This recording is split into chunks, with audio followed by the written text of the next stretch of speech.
Hello everyone, আমি সঞ্চালী। আমার চ্যানেলে সবাইকে স্বাগত জানাই।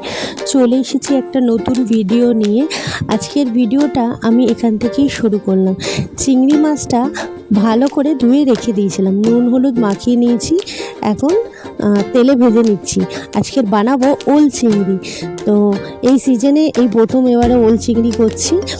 তো ওলটা ভালো পেয়েওছে না বাজার থেকে, বেশ খুব কচি ছিল, ওই জন্য আজকে ভাবলাম আজকের ওল চিংড়ি বানাবো।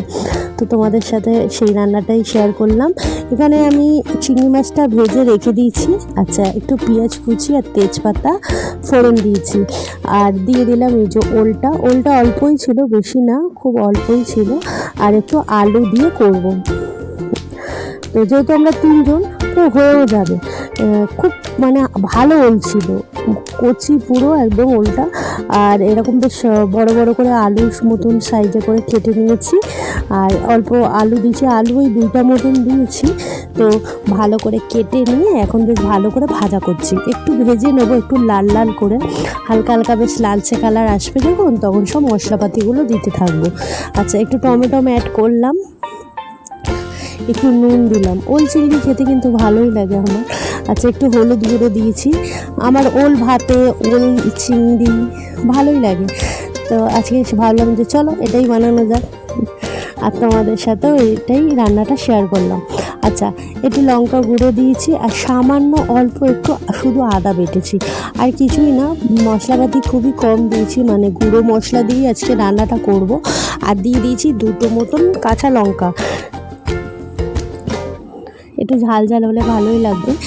ভাত আর সাথে থাকবে এই ওল চিংড়ির তরকারি, ব্যাস, আর কিছু লাগবে না।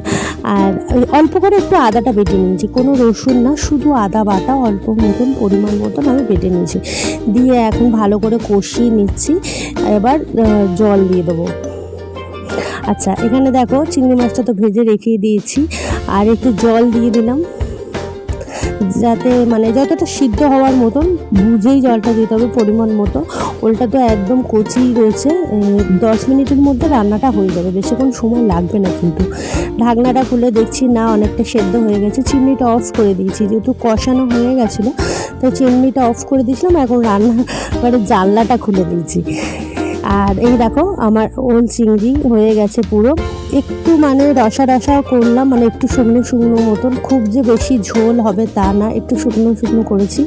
আর ওপর থেকে চিংড়ি মাছটা দিয়ে দিয়েছি, ব্যাস রেডি হয়ে গেছে আমার ওল চিংড়ি। আর কাঁচা লঙ্কাগুলো একটু মানে খুন্তি দিয়ে একটু ভেঙে দিয়েছি, একটু ঝাল ঝাল, একটু ভালোই লাগে বেশ খেতে। আচ্ছা, আমার ভিডিও যদি ভালো লেগে থাকে প্লিজ বন্ধুরা চ্যানেলটিকে লাইক করো, শেয়ার করো, আর হ্যাঁ, মনে করে সাবস্ক্রাইব করো। বাই।